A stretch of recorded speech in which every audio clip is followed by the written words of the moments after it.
Thank you, thank you. For those of you who don't know me, I've been involved in the in integrative medicine practice for, I can't believe it's 30 years now.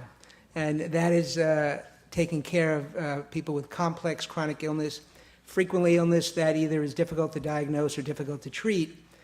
And I wrote my first book in '97 called The Road to Immunity, and because I was involved in immunomodulation and some natural immune modulators, I got asked to speak at an autism conference in '98. And because this approach was so effective, my practice literally got overrun with kids in the spectrum and neurodevelopmental disorders. And so for the last 15 years, and I want to make sure I don't forget to thank my associate, Dr. Campaign, stand up, who's in the audience, and Debbie Truin, my nurse, who allows us to take care of so many of the kids with these problems. I know I may be hustling at the end, so I want to make sure I put that in. In any event, taking care of kids with neurodevelopmental problems, neurobehavioral problems, and neuroimmune problems, because a lot of these kids have immune dysregulation. Kids in the spectrum, at least a third, if not a half or not more, have immune dysregulation. So we have a lot of experience with all of these neuroimmune disorders. And so what I want to talk to you today is an integrative medicine approach to neuroimmune disorders, specifically PANDAS and PANS, but recognizing, as I think Dr. Trifoletti has alluded to, that this goes far beyond just strep. Okay, so first, the Neuro-Immune Connection. The immune system and the neurological systems are our two most complex systems. They're extremely sensitive, and they are intimately related in a bidirectional fashion. So you see that the CNS, the central nervous system, acts reciprocally with the immune system. The CNS drives immunity, and the immune system regulates the CNS. It's a very, very intimate relationship and very important one. And also you have on the bottom, this slide was talking about toxicity. I didn't put in there for that, but they are both very, very sensitive to toxicants. And here's a schematic where you can see that the glia, there are different kinds of glia, the microglia, the immune cells of the nervous system, the neurons obviously are the nerve cells, and the astrocytes are companion supportive cells. And here you see the intimate relationship where the glia relate to the neurons, both here at the synaptic level, and here also. You know, you heard a lot about the blood-brain barrier. One of the things I'm going to try to do today is to try to tie together for you, as best as I can, some of the things you heard yesterday. I thought yesterday was a fantastic day, and I want to really say that to all the speakers. But I give it up, as they say, because they were great.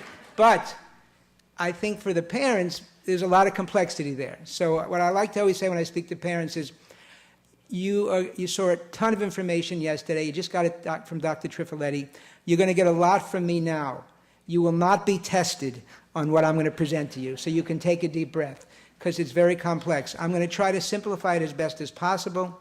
I only have a limited amount of time. Truthfully, I like to do this lecture in twice as much time, but so I've left some things out, and I'll give you some information where you can have some things on my website to maybe help people out as well. But the point is don't make yourselves crazy, because the mums, as they say in Australia, the mums are the most determined. When you have a normal kid, and in one day your kid becomes an alien, and you don't recognize your child, to me, my heart has been broken. I can't tell you how many times by the stories I've heard from autistic parents whose kids were normal and regressed, from kids with PANDAS, PANS. And so I know you spend almost every night between 11 and 2 on the internet. Am I right? And you don't get enough sleep. But the point is, what I always say is, try to find yourself somebody you can work with, because you have an N of 1. You have, let's say, a child with PANDAS, or maybe 2, and on some families, unfortunately, I've had families with 4 or 5. But you try to find somebody who have, like the speakers you hear, the clinicians who have N's of thousands. We have N's, I mean thousands.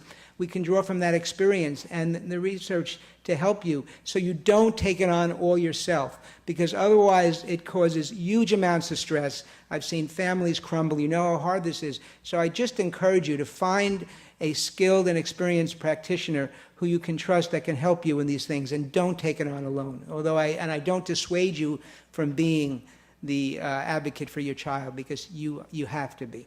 So, okay, you go to the Neuro-Immune Connection. Now let's look at another system that is very intimately connected to the brain, and that's the gut. And this is all about the gut-brain axis, and people had asked me to speak about this, and of course this was a big part of my lecture, because in integrative medicine, we go to the gut. If somebody has arthritis, if somebody has neurological problems, if somebody has dermatitis, skin problems, you cannot ignore the effect of the gut. And what's the classic thing we learned in medical school for a gut-brain axis relationship was hepatic encephalopathy, where if the liver, which is part of the GI system, backs up, you can get lethargic, stuporous, and even go into coma. There are other reports where, because of a dysbiosis, an imbalanced immune system in the gut, that people who would eat either refined carbohydrates or yeast-like foods actually had elevated alcohol levels and would almost seem like they're drunk when they hadn't consumed any alcohol. So there are very profound effects on the brain that can come from the gut. And so one thing is, in our field, we very much have to look at the gut. And the GI system is extremely important to human health in such ways as the development of innate and adaptive immunity. I'll talk to you that in a second. Relative susceptibility to infections, immune tolerance. It's so important to tolerate yourself. In fact, the sine qua non of the immune system is to tolerate oneself and not react to oneself, and to be able to differentiate between a foreign invader like a bacteria or a virus and your own self. When you start to react to yourself, you got problems. On a gross level, you know how that works. When you start to be intolerant of yourself and you get upset or something, forget about your spousal intolerance to yourself. I'm talking about your own self-intolerance. But so immune tolerance is very, very crucial for a healthy immune system. The GI system is also involved with bioavailability of nutrients. And here I want to talk about the intestinal barrier function, because that is one of the basic levels of the immune system. Very, very important. And here you see a schematic where you see this is the mucosa of the intestine, and here you see these tight junctions. You heard about nice tight junctions yesterday by Dr. Agalou in terms of the blood-brain barrier, and you're going to see some comparisons here in a second. So when it's healthy and these tight junctions are in place, yes, you can absorb very, very small molecules via paracellular uptake, and there is transcellular through the cells. This is normal absorption through the mucosa. And why that's important, because behind that mucosa is a ton of immune cells and a large part of your immune system. In fact, you heard yesterday about the NALT, the nasal-associated lymphoid tissue. Well, here we're talking about the GALT, which is the gut-associated lymphoid tissue. And these cells are all different kinds: dendritic cells, T cells, B cells, etc. And it's so important because the surface area of the human gut is huge. It's approximately equal to that of a regulation single tennis court. That's a lot of interaction with the environment. And that's why it's so important that the immune system in the gut has the proper tolerance, because it's getting exposed. You can only imagine, what we shovel in, or let's say, I'm not going to talk about we here, because I think the usual American diet and what is shoveled into this gut on a daily basis. And you can imagine this immune system going, oh my God, what the heck do I do with this stuff? Because if it reacts to everything as a foreign invader, you're in trouble. So it has to be very, very sophisticated in being able to differentiate what it has to tolerate and what it has to react to. And in fact, as you've heard, the largest part of your immune system is present in your gut, up to around 70 to 75%, and that's excluding the flora. So, and why is that? Because there's a huge, that's a huge area where you interact with the environment. The surface area is so huge, you're exposed to so many kinds of different food antigens and toxicants and bacteria, etc., that it is very important for a properly functioning GI immune system. All right, now let's look at it, how what happens when this immune system in the gut gets dysregulated. And what are some of the things that can induce this mucosal immune dysregulation? Stress, various kinds of infections, virus, bacteria, fungal, drugs and xenobiotics, dietary proteins and peptides, things like gliadin, which is the protein in gluten, and casein, which is the protein in milk. These can also induce mucosal immune dysregulation. And what happens when that happens? And here, look here. And I know I'm saying you don't have to remember all the cytokines I'm going to mention in the next few slides, but there's a couple that I want you to remember because they're important, and you heard about one of them yesterday. Tumor necrosis factor alpha is an extremely pro-inflammatory cytokine, which is an immune messenger molecule. It's almost like in the nervous system you have neurotransmitters that communicate information from neuron to neuron. Well, in the immune system, you have these things called cytokines, which are messenger molecules that communicate information between immune cells and also with the other systems in the body, i.e. the nervous system and the endocrine system. Candace Perk once called these very aptly informational molecules. I think it's a great term because they all fit together in a very complex interwoven system. So here, with a lot of these stresses, whether they be psychological stress, infections, drugs, antibiotics, dietary peptides, etc., you get this dysregulation, you get these inflammatory cytokines, including IL-6. What did Dr. Cunningham say yesterday when she said, what is one of the things that induces Th17? It's TGF-beta, but also it's IL-6. And another very inflammatory cytokine, IL-1B, which happens to uncouple and kind of destroy the tight junction between the epithelial and mucosal cells. When this happens, this allows things to get through that shouldn't get through when you affect that. So this allows the entry of bacterial, like lipopolysaccharides, and food antigens and other things that should not get in, that tight barrier should exclude, but now it allows them in. And what happens when it allows them in? The gut immune system has to deal with this stuff now. And now it's maybe, wow, we can't tolerate this, we got to react, and so you get this upregulated or dysregulated immune response. And furthermore, you get the entrance of a lot of inflammatory mediators that get into the circulation. And where do they go? What did you hear about yesterday? The blood-brain barrier. And so they cause inflammation of the blood-brain barrier. They cause an increased permeability of the blood-brain barrier. And what do you see getting across now, transmigrating? Th17 cells that you heard yesterday, these T helper cells that are very involved with inflammation and autoimmunity, and they wreak havoc in the nervous system. Okay, so what we say in integrative medicine, and I'd like you to repeat this seriously: leaky gut, leaky brain. Can you all say that? Leaky gut, leaky brain. If you take anything from my talk, please take that from my talk. Very, very important. Okay. So here's a slide I put together. I kind of call it gastroneuroimmunology, which is, again, a bidirectional relationship between the immune system, the gut, and the brain. And these are the systems that I think I've chosen to deal with. The metabolic system is also very important, and I speak about that a lot. The problem is I just don't have the time that it was allotted to me to really kind of integrate that. I'll answer questions, I think, on the panel, because I already have some from yesterday. All right, Immunology 101. Unfortunately, like I said, we don't have a lot of time, but I do want to try to lay the groundwork so you can understand maybe even a bit more of what you heard yesterday. So the most basic level of the immune system is that barrier function, your skin, the mucous membranes of your gut and your respiratory tract, and even the natural microbial flora. The next level is what Dr. Trifoletti referred to as the innate or nonspecific immunity. It's a much more primitive immunity, and it includes phagocytes. Phagocytes are cells that kind of engulf things like viruses or bacteria in their function. These include macrophages and even natural killer cells, or nonspecific cells that circulate through your bloodstream and your tissues looking for cancer cells, looking for virally infected cells on a nonspecific basis. Then we move to the more specific basis, which is the learned, acquired, specific immunity, which consists of antibodies, these immune globulins. You've heard about the IgM, the IgG, and also the lymphocytes, or the cellular immunity, the T cells and the B cells.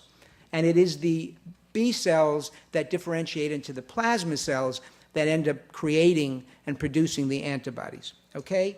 So we have innate, and specific. And I'm going to concentrate here a bit more on specific right now.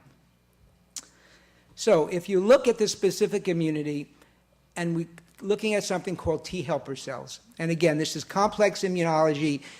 Immunology was one of the most complex things we learned in medical school, also the most changing. Every single year the textbook changed because it was, it was a few years ago, I have to say, but it was evolving quite rapidly in those days. But still, I'm going to show you slides where it's still evolving. This is a very, very dynamic field, and that's why it's so, so interesting, especially how it interacts with the nervous system. So these are T helper 1 cells, T helper 2 cells, and Treg cells.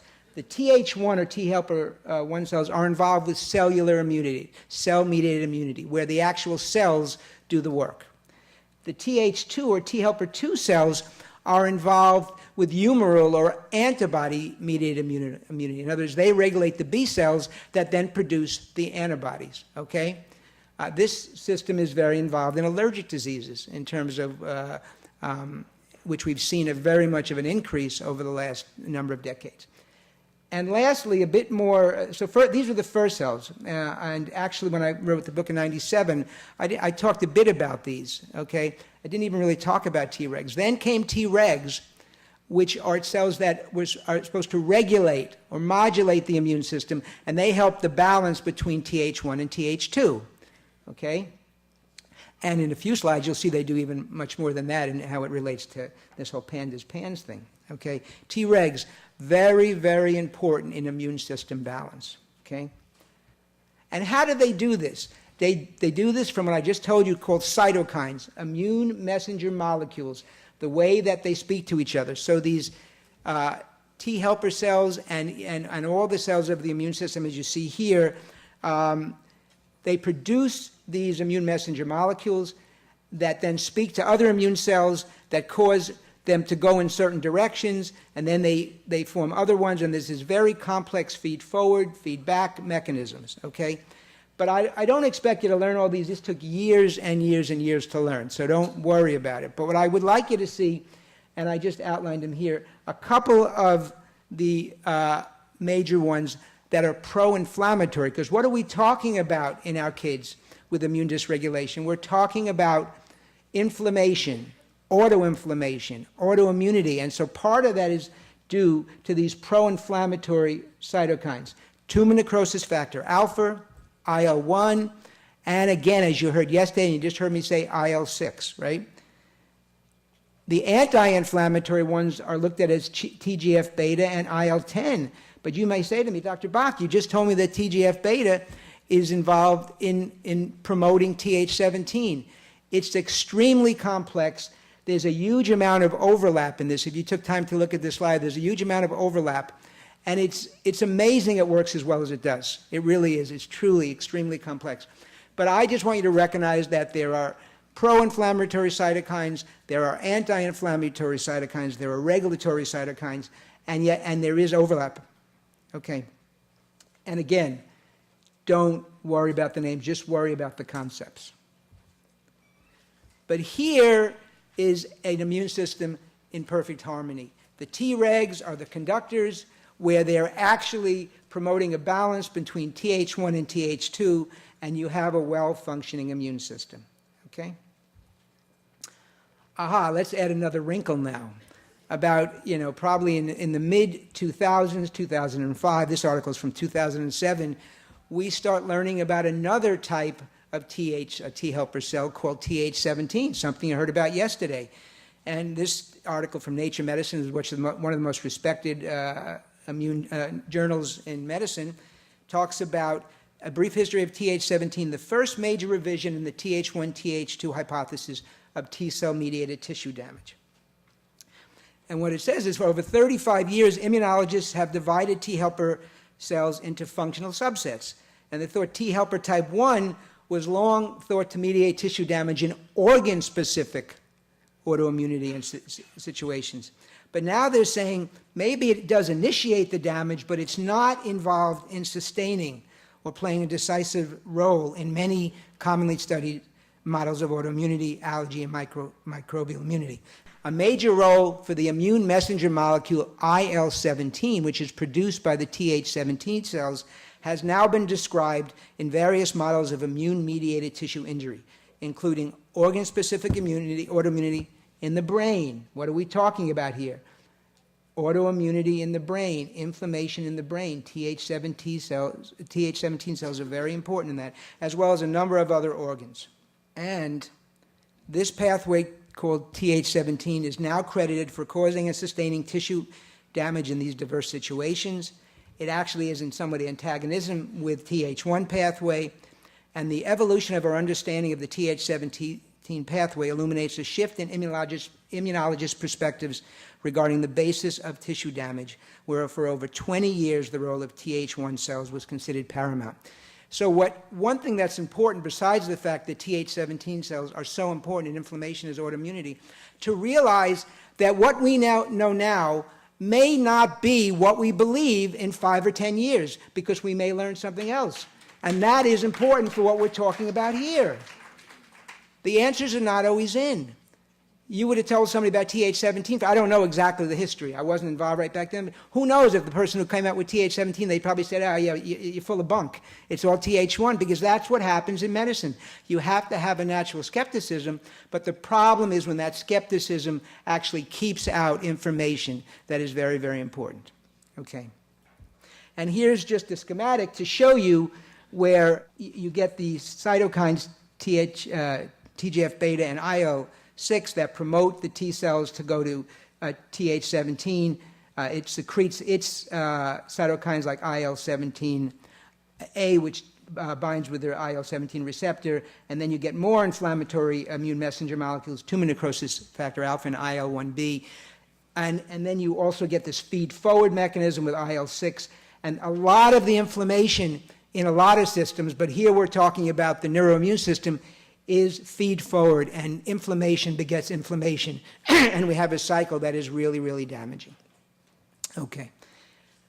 So if we look at the relationship now with strep, this is an article that was done, and I was referred to yesterday from Dr. Cleary's work, showing the link between group A strep, TGF-beta1, and I also want to tell you that IL-6 is involved with this, and Th17 cellular responses could tip the balance toward autoimmunity in cases of group A strep, especially recurrent strep. And although molecular mimicry between streptococcal and host antigens has been proposed and reported to be one mechanism responsible for rheumatic heart disease, a prolonged imbalance, this is really important because I used to always think it was just molecular mimicry, but some of the newer stuff is saying it's not only molecular mimicry, but a prolonged imbalance between Th17 and Treg responses could break immune tolerance and predispose the host to post-streptococcal diseases.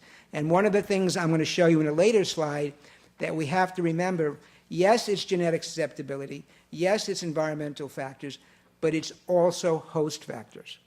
Okay, and that triad is what really contributes to a lot of the immune-mediated and autoimmune problems that we see, not only in children but adults. And here's a schematic that I put together that just shows you in post-streptococcal diseases there's too much Th17 tipping the balance between Tregs and Th17.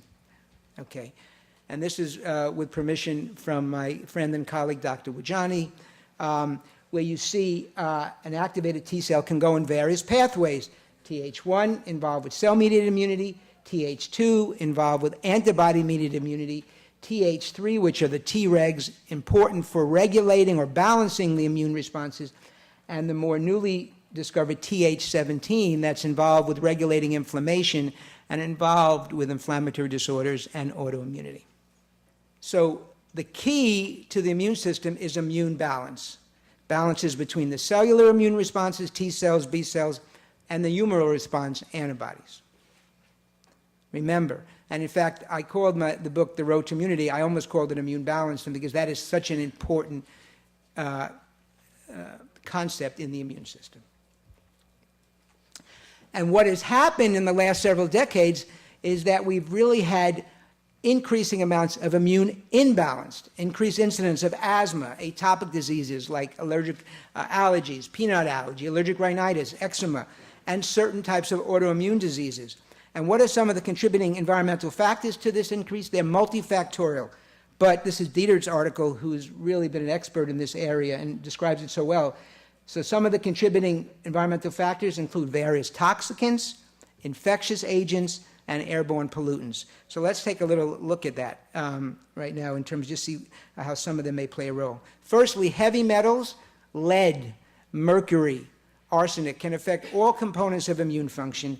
And here I just pulled that because we're talking about, including T cell function, B cell function, cytokine production, the immune messengers we're talking about, and antibody production, as well as macrophages, phagocytosis, et cetera, and NK cells. But here, because we've been talking a lot about these, just think heavy metals can affect all aspects of the immune system and have to be considered in situations where you see immune dysregulation. Chemicals like BPA, which is a plasticizer, has been shown to skew the immune system and be involved in skewing towards allergic diseases by promoting Th2 cytokines, again, antibody-mediated immunity, but also, quite importantly here, through a decrease in the number of Treg cells. So one of the things that can decrease Tregs are chemicals. And everybody know what BPA is? It's a plasticizer. It's in your plastics. Where else is it? In ATM receipts. Every time you touch an ATM receipt. And basically, if you look in your tissues, I would reckon to say that probably every one of you has evidence of BPA, and it is has strong effects on the immune system. Okay, so when we look at autoimmunity, what is autoimmunity? Okay, it's the clinical syndromes in which tissue damage appear to result from aberrant immune responses to normal self-antigens, i.e., you break the sine qua non of the immune system, which is do not react to self, and for some reason or reasons, you begin to react to yourself, which is a very, very bad and serious problem. And what's the mechanisms? A defect in immunologic tolerance. Remember, I told you tolerance is so crucial. The activation and expansion of self-antigen T and B cell clones. In other words, in all of us, we actually have T and B cells that are almost programmed to react to ourselves. But a healthy immune system keeps them in check. But if some things get out of whack, it allows those T and B cells to react to self. And also the production of circulating autoantibodies, i.e. Anti-neuronal antibodies that you heard so elegantly from Dr. Cunningham yesterday, cytokines, immune messenger molecules, and other inflammatory mediators that create inflammation and autoimmunity. So the classic one is lupus, which is really basically in this schematic showing you the interaction of environmental factors like drugs, viruses, or bacteria in the face of a genetic susceptibility leads to a hyperactive immune response. In this case, the T helper cell working with this, in concert with this B cell produces these autoreactive anti-DNA antibodies, and you can see effects in numerous organs, the kidney, the skin, the joints, and the neurons. Doesn't sound that different from rheumatic fever, does it? Because autoimmunity can involve many different organs. On the way here, driving here, I did an interview with a local paper, a woman who was writing an article on autoimmunity, and she had known my work. She had interviewed me once before, and she was so happy to hear me talk about autoimmunity from this context, because she said, all I'm getting is, from various specialists, autoimmunity of the gut, autoimmunity of the joints. And the point is, yes, that phenotype may be prominent in any person, but the point is that this autoimmunity can be systemic and can affect multiple types of organ systems. And this is a very important side. This is Fasano's work. How many of you are familiar with Fasano's work? He's been an expert and really a genius in terms of celiac disease. And what I love about this slide is that yes, celiac basically is an immunologic gluten sensitivity. You have a genetic susceptibility, and gluten obviously is significantly problematic, and even minute amounts because it's immunologically based. But what Fasano has showed, yes, it's genetic susceptibility. Yes, it's environmental factors, i.e. triggers of gluten, but it's also host factors, i.e., what did I tell you? Leaky gut, intestinal hyperpermeability. So it is the triad of genetic susceptibility, host factors, and environmental triggers that contribute to autoimmunity. And I think it's very important to recognize that, because we do have some ability to try to avoid environmental triggers, as well as we can deal with various types of host factors. And lastly, in terms of inflammation, and before I go to some of the treatment, before I go to PANDAS and then treatment, I'm going to be able to run through the PANDAS because you've heard some of the slides, so I will be able to. So you're certainly going to get the treatment approaches. But I put inflammation in here because we always hear inflammation is bad, but acute inflammation is not bad. In fact, acute inflammation is beneficial. If you cut yourself, you get exposed to something, acute inflammation helps to resolve it. It's a beneficial response.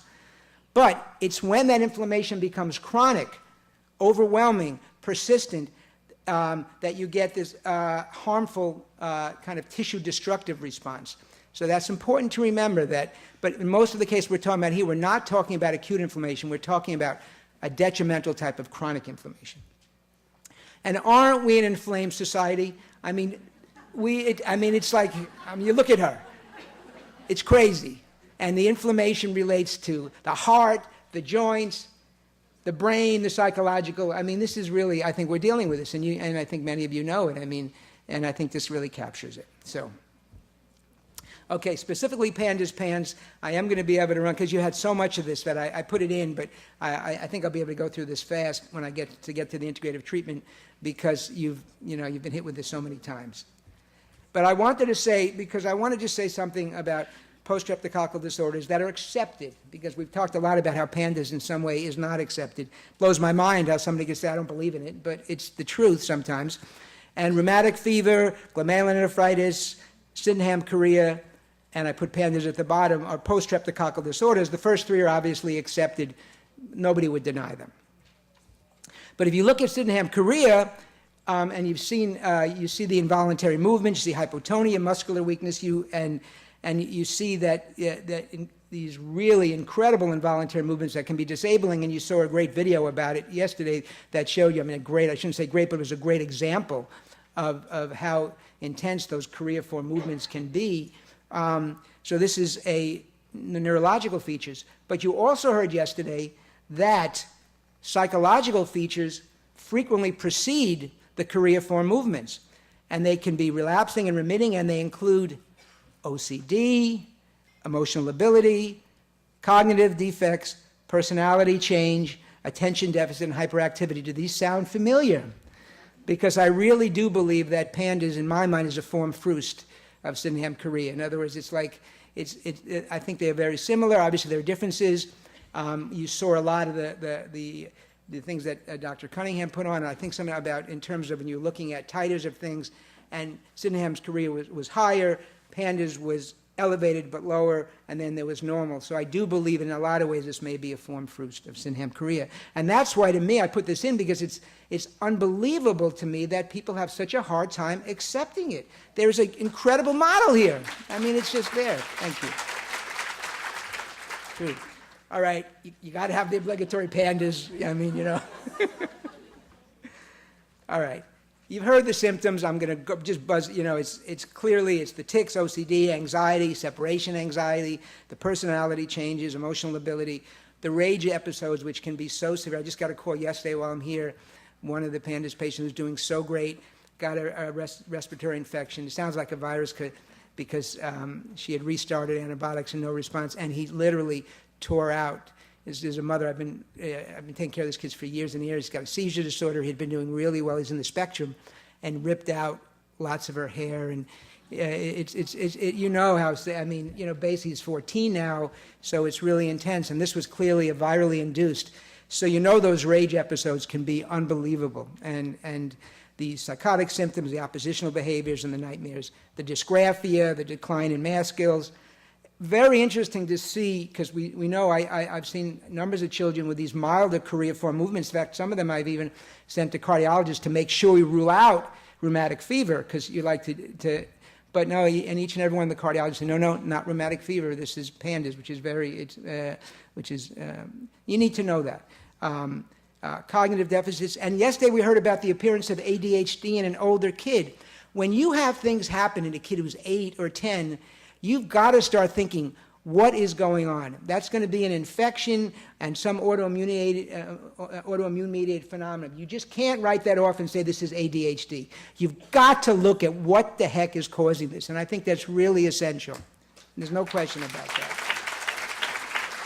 And of course, the enuresis and the urinary frequency can be quite dramatic and actually quite frequent. Less frequent are the anorexia nervosa, but as you heard yesterday, very, very severe, and even stuttering is something to be aware of. The working diagnostic criteria, you've heard it numerous times. I'm not going to go through it. I mean, you know it by now. You've heard it from the experts where I took this from, so there's no need. And this is also adapted from Sue's work. And Sue, if you'll notice, I changed it this morning. Yeah, you're welcome. This is in deference to Sue. Basically, you have group A beta-hemolytic strep in a susceptible host causes a misdirected immune response. And that's, so I just want to, because I think that's exactly what it is. And I really appreciate that. And I've used this many times, and I really appreciate this schematic from you, because I never asked you personally, but hopefully it's yeah, no problem. Thank you. Thank you. And of course, resulting in CNS and other clinical manifestations. And we'll talk about this one a little later as well. So the pathogenesis, which we always thought was molecular mimicry, also includes this Th17 Tregs imbalance. Again, I've kind of hammered this in: environmental triggers coupled with genetic susceptibility and host factors. Okay, and this is just a schematic of the molecular mimicry where you get a foreign organism, i.e. group A strep.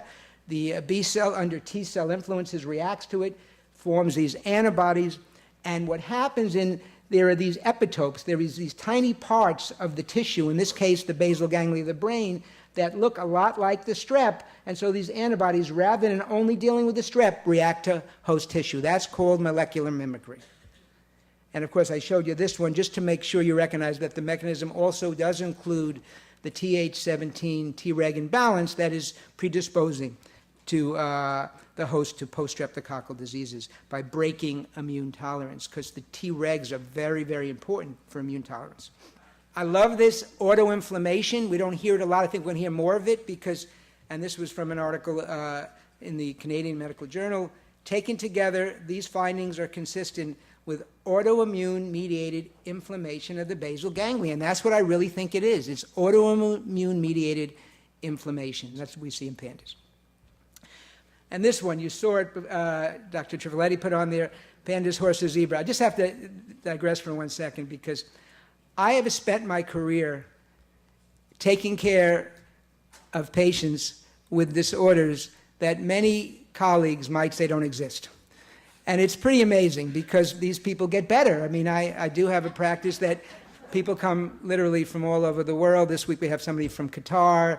And I say that because unless I'm duping a lot of people travel because they get better.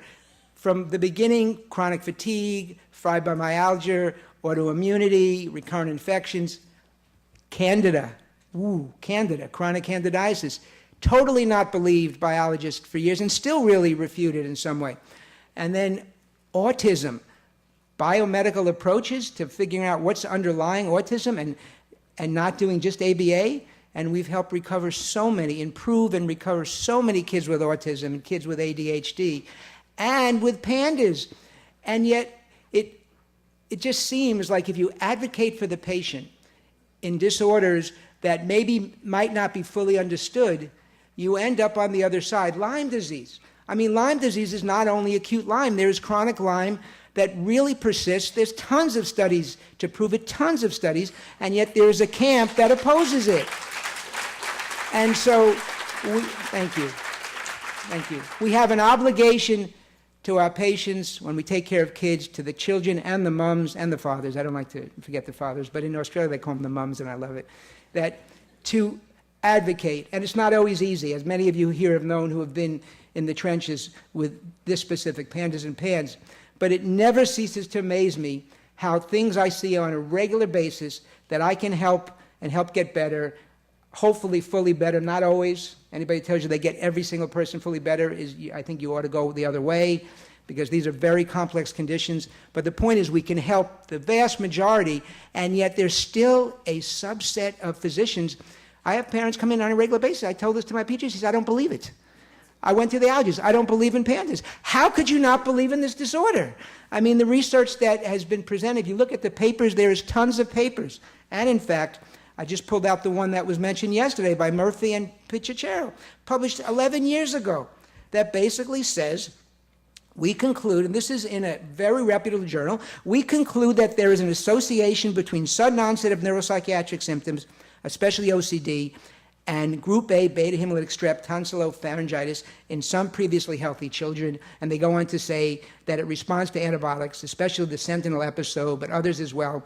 I mean, how could you say this doesn't exist? So the key is that when you have something like this, you have to be able to advocate for your children, because you are the biggest advocate. And I know it's hard, and I know it's stressful, but the point is that obviously these things are real. And I'm not going to keep on going on a soapbox, but I think it just blows my mind. Anyway, this is a classic illustrative case. You heard this kind of same case from Dr. Trifoletti, so I'm not going to basically say that.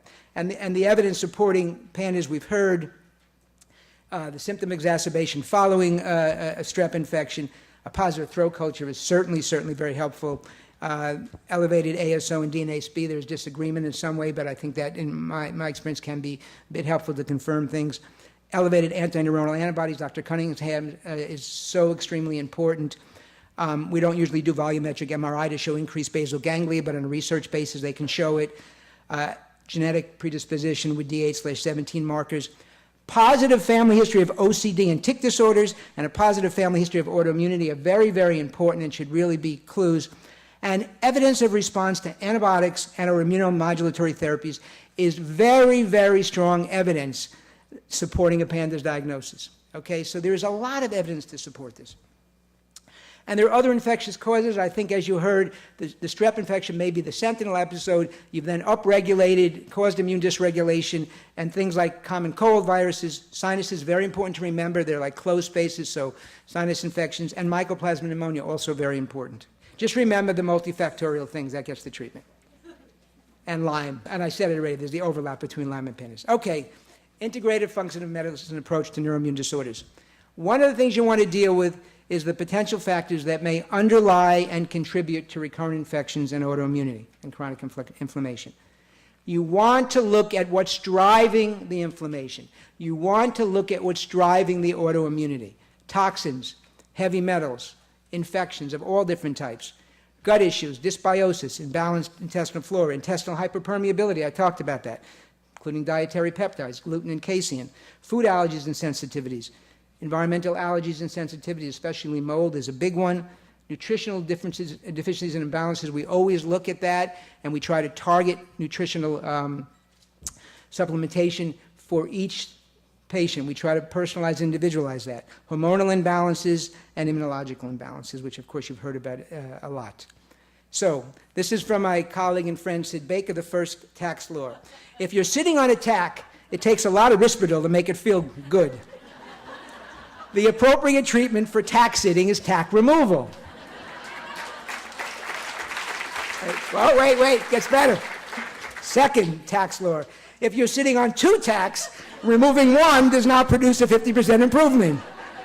Chronic illness is or becomes multifactorial. And this is from a good friend, a colleague, and actually one of my mentors, an older physician, Sid Baker.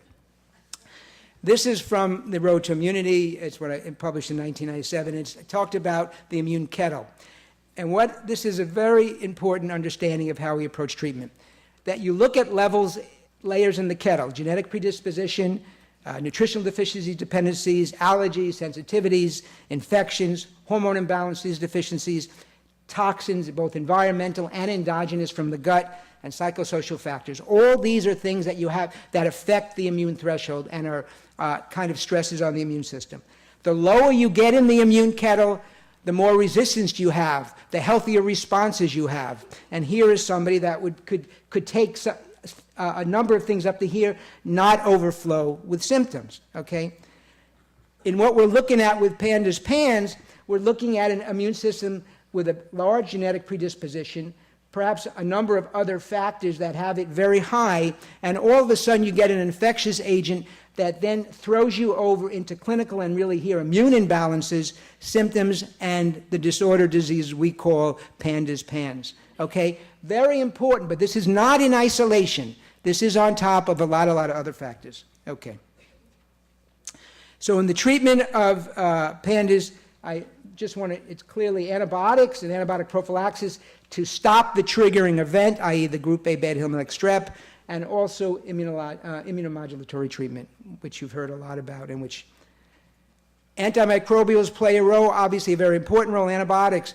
But don't forget that there are other triggers, so antivirals may play a role. Both pharmaceutical and nutraceutical or herbal. Antifungals can be very, very important. I'm going to end the talk with something on Candida. I'm going to zip through it. I know I only have about 5 minutes, maybe. Immunomodulation, clearly very important. We do a lot of IVIG in our office. We don't do plasmapheresis, obviously, but the really severe kids, you don't just do IVIG in every kid. That would be crazy. You do antibiotics and you do all these other approaches. But in the really severely kids, and I see these kids that are so disabled, it is heart-rendering. IVIG can be very, very, very helpful. You have to take it very seriously. There are side effects to IVIG. It's not something to take lightly, and we don't take it lightly, but it can be extremely helpful in numbers of children. And actually, tonsillectomy, interestingly enough, there's not a huge amount of literature, but there is literature on tonsillectomy, and if you look and you see these cryptic tonsils, and some of the patients, that the ENTs will say that was the most unbelievably disgusting tonsils I've ever seen, right, with huge crypts. And it's like sinuses. These become close-spaced infections. You can't get to them with antibiotics. We actually treat the sinuses, and sometimes that helps with actual medicines that get into the sinuses. And there are pharmacies that are specialized in that. In children with autism, there's a subset of kids with immune dysregulation. It's not all the kids, but it's very significant. And some of the kids with autism with immune dysregulation will also respond to IVIG, and especially, obviously, if they have overlapping PANS and PANDAS. And this is just Gupta's work that is basically saying the same thing, that because they have immune dysregulation, there are some kids that will respond. So there's literature to support that as well. Diet can be anti-inflammatory. I had taken this out, but I put it in because people asked me about it. In autistic kids, this is a study, it wasn't called diet as anti-inflammatory, but in the colonic mucosa of these kids, the autistic kids, they actually had their immune cells producing increased levels of inflammatory cytokines, tumor necrosis factor alpha, and too little of the IL-10, which is the regulatory, anti-inflammatory. And lo and behold, you put the kids on a gluten-free, casein-free diet, what happened? They dropped their levels of tumor necrosis factor alpha, and they increased their levels of IL-10. So diet can be anti-inflammatory. Omega-3s, fish oils, can reduce the production of pro-inflammatory cytokines, IL-1, IL-6, and tumor necrosis factor alpha. And this is a study actually from the late 90s. This has been known for years. And more recent, in terms of omega-3s and Th17, omega-3s can suppress multiple aspects of Th17 cell mucosal biology. This is during chronic colitis. It actually can prevent the obesity-associated Th17. There is a lot of inflammation with obesity. You should know that. And that omega-3s can upregulate the anti-inflammatory cytokine IL-10, which suppresses colonic inflammation and is capable of suppressing Th17. So it can be very, very helpful anti-inflammatory. Corticosteroids and nonsteroidals, as you heard Dr. Trifoletti say, they actually reduce Th17. So there's actually an immune mechanism for them in that sense.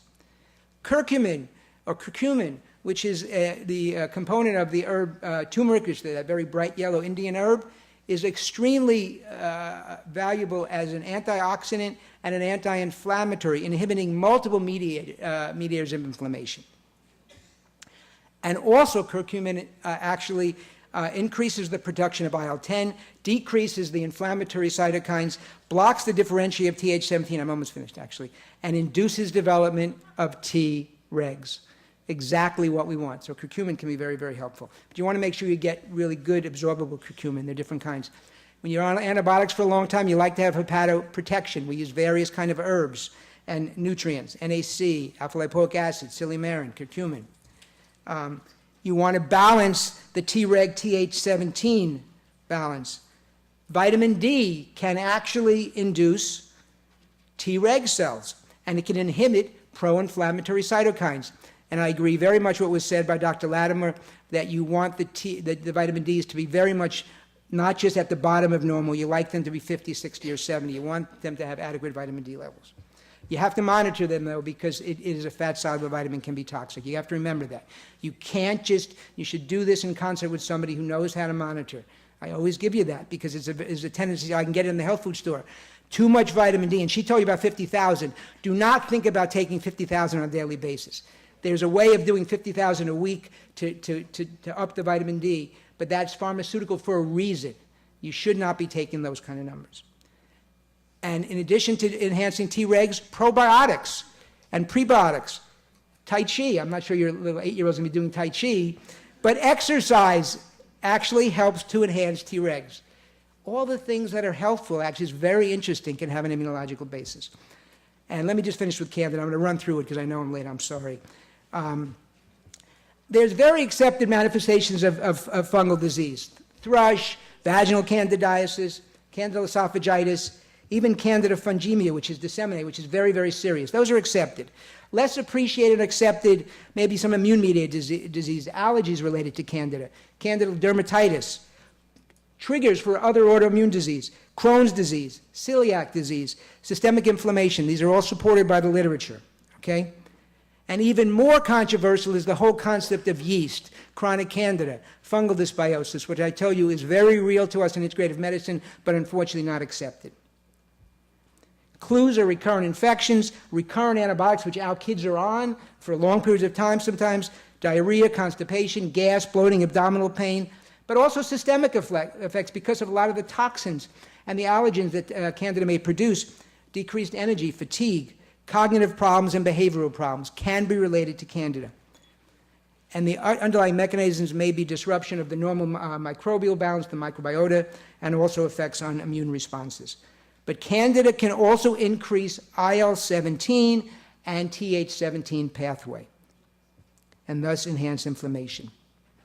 And the treatment is yeast-free diets, probiotics, and antifungals, either herbal, nutraceuticals, or medications. I don't have the time to get into them, but people who know how to do this, you should get with somebody who knows how to treat this, because it is a factor in numbers of kids. So the conclusion, PANDAS is real, number one.